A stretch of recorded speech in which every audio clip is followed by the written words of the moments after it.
नमस्कार प्रेक्षकांनो, या मालिकेच्या आजच्या भागामध्ये आपण पाहणार आहोत की तो दामोदर जो आहे तो नर्मदाला विचारत असतो, काय ग बायको, इथं बसून काय करत आहेस तू? तेव्हा नर्मदा म्हणते, काही नाही, इथं बसून मी मच्छर मारत आहे. तेव्हा दामोदर तिला म्हणतो, अगं मला थोडी पैशाची गरज होती, देतेस का तू मला पैसे? तेव्हा नर्मदा हसूनच म्हणते, अहो तुम्ही एक काम करा, तुम्ही आपल्या मागच्या अंगणामध्ये जा, तिथे पैशाचं झाड लावले, तिथून घ्या तुम्ही पैसे. आणि त्यावरती दामोदर हसतो आणि म्हणतो, काय हे म्हणून? तेव्हा नर्मदा सांगत असते की अहो तुम्हाला वाटतंय का की माझ्याकडे पैसे असतील म्हणून? ही जी प्रॉपर्टी बघत आहात ना तुम्ही, ती फक्त नुसती आपल्या नावावरती आहे, पण हातामध्ये आपल्या काही दमडासुद्धा नाही आहे. त्यानंतर जो आहे तो दामोदर तिला म्हणतो, काळजी करू नकोस, आता आपण उद्या जाणार आहे ना आपल्या मातेच्या दर्शनासाठी. तिथं गेल्यानंतर माता गौरीला आपण साकडं घालूयात आणि तिचा छानपैकी अभिषेक आपण करूयात. आणि ही प्रॉपर्टी आपल्या नावावरती होण्यासाठी तिच्याकडे आपण मनोभावे तिला साकडं मागूयात. त्यावरती नर्मदा म्हणते, काही गरज नाही आहे गौरी मातेला हे सगळं करण्याची, कारण की ती काही करत नाही आहे, नुसती फोटोमध्ये बसून असते. आणि त्यामुळे नर्मदा जी आहे ती गौरी मातेला उलटसुलट बोलायला सुरुवात करते आणि नुसता तिला नैवेद्य बनवून न्या, आणि तो पण नैवेद्य मलाच बनवावा लागतो, किचनमध्ये जे आहे ते मलाच राबावं लागतं, आणि काही गरज नाही आहे तिच्यासाठी काही करण्याची किंवा काही. आपणआप जेव्हा व्हायचं तेव्हा सगळं होईल, मी आहे ना, मी सगळं व्यवस्थित करेन. आणि त्यानंतर मात्र आजी तिकडून काठी वाजवत असते आणि इकडे मात्र नर्मदा जी आहे ती असं बोलल्यानंतर दामोदरला खूप वाईट वाटतं आणि तो तिथून खाली मान घालून निघून जातो. पण नर्मदेची मात्र तोंड वाकडं झालेलं असतं, तिला धड ओरडायचं असतं आणि धड ओरडता सुद्धा तिला येत नाही. आणि त्या आरशामध्ये बघते तर तिचं तोंड हे वाकडं झालेलं असतं आणि ती खूप प्रयत्न करत असते की आपलं तोंड व्यवस्थित व्हावं म्हणून, तरीही तिचं तोंड काही व्यवस्थित होत नसतं. इकडे मात्र जी आजीबाई असतात त्या आता मीरा आणि अंबिकेला म्हणत असतात, चला मी आता येते ग पोरींनो म्हणून. तर मीरा म्हणत असते, आजी अजून थांबली असतीस तर? आजी म्हणते, नाही, मला आता जायला हवं, माझा जायचा टाईम झाला आहे. तेव्हा मीरा म्हणते, आता कुठे जाणार आहेस, आता गावी जाणार आहेस का तू? तेव्हा आजी म्हणते, नाही. त्या आजी म्हणत असतात की अगं मुलींनो, तुमच्यासारख्याच प्रेमळ अजून कोणीतरी आहे, ते मला हाक मारत आहेत आणि मला त्यांच्याकडे सुद्धा जाणं खूप गरजेचं आहे. त्यानंतर मीरा म्हणते, अगं आजी, मला तू काय बोलते ना तेच काही कळत नाही, पण आजी हायस तरी तू कोण नक्की? तेव्हा आजी म्हणते, अगं मी हाय पण आणि नाही पण. त्यामुळे मीराला हसून म्हणत असते, मला बघ तुझं काहीही कळत नाही. त्यानंतर आजी म्हणतात की चल आता माझा जायची वेळ झालेली आहे, माग बघू, मी इथे येऊन अगदी प्रसन्न झालेली आहे, तुला जे हवं ते आशीर्वाद माझ्याकडे माग. तेव्हा मीरा म्हणते, आजी मला काहीही नको आहे, ही माझी बहीण आहे ना अंबिका, तिच्या सगळ्या इच्छा पूर्ण व्हाव्यात अशीच माझी इच्छा आहे फक्त.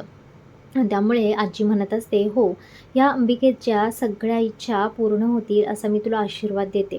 आणि त्यामुळे मीरा तिथून हसत असते आणि अंबिकेच्या सुद्धा डोळ्यात पाणी आलेलं असतं की मीरानं आपल्यासाठी एवढं काही मागितलेलं असतं म्हणून. आणि त्यानंतर आजी त्या घरातून बाहेर गेलेली असते. मीरा आणि अंबिका त्या दोघी त्या आजीकडे बघत थांबलेल्या असतात. इकडे आपण पाहतो की मंजिरी जी आहे तिच्या रूममध्ये आता तिला जाग आलेली असते आणि ती आता मात्र त्या आत्म्याला आवाज द्यायला लागत असते, वाईट शक्तीला आवाज देत असते आणि ती शक्ती तिथे येते. आणि मंजिरी तिला म्हणत असते, काय कुठे गेली होतीस तू? मी तुला किती आवाज दिले? त्यानंतर ती वाईट शक्ती म्हणत असते की या घरामध्ये एक पवित्र आत्मा आली होती आणि त्या पवित्र आत्म्यामुळे मला माझ्या शक्तींवरती बंधन आलं होतं आणि मलासुद्धा तुझ्यापर्यंत पोचता येत नव्हतं. आणि त्यानंतर मंजिरी खूप भिलेली असते, ती म्हणते, नक्की कोण आलं होतं या घरामध्ये हे मला आता माहीत करून घ्यावंच लागेल. आणि तिची एवढी विचित्र अवस्था झाली होती की ती खूप घाबरलेली देखील होती. आणि ती आत्मा सांगत होती की अगदी पवित्र आत्मा होती आणि ती घरामध्ये आपल्या येऊन वास्तव्य करून गेलेली आहे. आणि त्यामुळे ती मंजिरी धावत पळत दार उघडून खाली जाते. तोपर्यंत इकडं नर्मदा आणि मायासुद्धा घाबरून आपल्या रूमच्या बाहेर आलेल्या असतात. आणि त्यानंतर मंजिरी तिथं असते आणि ती जी आहे ती मीराला विचारत असते की या घरामध्ये कोण आलं होतं म्हणून. तेव्हा मीरा त्यांच्याकडे बघते आणि तिला कळतं की या किती घाबरलेल्या आहेत म्हणून. काय झालं असेल नक्की की एवढी मंजिरीची अवस्था अशी झालेली आहे? तेव्हा मीरा त्यांना सांगत असते, एक आजी आहे त्या या घरामध्ये आल्या होत्या. मंजिरी म्हणते, कोण आजी, कुठल्या आजी? तेव्हा मीरा सांगते की माझ्या गावच्या आजी आहेत म्हणून. ती सांगत असते की माझ्या गावच्या आजी एका मंदिरामध्ये मला 2-3 वेळा भेटल्या होत्या, त्याच इथं आल्या होत्या म्हणून. त्यानंतर मंजिरी जी आहे ती तिथून निघून आपल्या रूममध्ये जात असते. इकडे माया आणि नर्मदा एकमेकीच्या तोंडाकडे बघत असतात. त्या मात्र गप्प बसलेल्या असतात आणि मीरा तिथून निघून गेल्यानंतर नर्मदा जी आहे ती मायाला विचारत असते, "काय गं माया, काय झालं नक्की तुला?" आणि माया, "आपण दोघी एकच आहोत. त्यामुळे माझ्यापासून काहीही तू लपवू नकोस. जे काही तुझ्या बाबतीत घडले ना ते मला सांग." आणि त्यानंतर माया तिच्या बाबतीत जे काही घडले ना ते नर्मदाला सांगत असते आणि नर्मदासुद्धा तिच्या बाबतीत तोंड वाकडं झालेलं तिला सांगत असते. आणि त्यानंतर त्या दोघी खूप भिलेल्या असतात. त्यांनासुद्धा कळत नाही की असं काय अचानक घडलं होतं आपल्या बाबतीत ते. इकडे जी मंजिरी आपल्या रूममध्ये एकटीच रात्री बसलेली असते. तिथं येते ती म्हणजे माया आणि माया आल्यानंतर माया तिला विचारत असते, "मंजिरी मॅडम, मला तुम्हाला एक विचारायचं आहे, विचारू का?" म्हणून. पण मंजिरी तिच्यावरती ओरडते आणि म्हणते, "इथून निघून जा, मला एकटीला बसायचं आहे." म्हणून. त्यानंतर तरीही माया काही ऐकत नाही आणि तिला म्हणत असते, "तरी पण मला एक तुम्हाला प्रश्न विचारायचा आहे. मला या प्रश्नाचं उत्तर हवं आहे." तेव्हा मंजिरीला ती विचारत असते, की "आपण दोघी आता एकत्र मिळून काम करत आहोत, तर मला पण सगळ्या प्रश्नांची माझ्या उत्तरे मिळाली पाहिजे. आज तुम्हाला रूममध्ये काय झालं होतं? नक्की काय असं होतं, की जेणेकरून तुम्हीसुद्धा एवढे विलावतात ते?" पण मंजिरी तिला काहीही सांगत नाही.